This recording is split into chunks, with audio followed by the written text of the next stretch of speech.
আসিয়া। আহা, আল্লাহর সামনে একবার মাথা নত করেছে, পৃথিবীর কোন শক্তির সামনে মাথা নত করে নাই।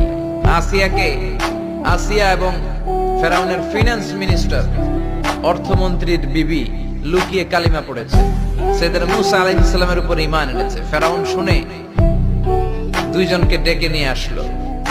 অর্থমন্ত্রীর বউয়ের সাথে দুধের বাচ্চা, বলল দুইজন নাকি ঈমান এনেছো লুকিয়ে লুকিয়ে, এক আল্লাহরে ছাড়ো, আমি ফেরাউনরে সেজদা দাও। এরা বলল জীবন যাবে কিন্তু ঈমান যাবে না, জীবন দিব কিন্তু ঈমান দিব। প্রথমে ধরলো অর্থমন্ত্রীর বউকে, তাড়াতাড়ি আমার পায়ে সেজদায় লুটিয়ে পড়ো। সে বলে না, জীবন যাবে ঈমান যাবে না।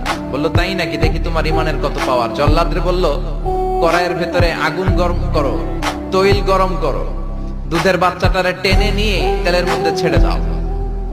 কল্পনা করতে পারেন দুধের বাচ্চা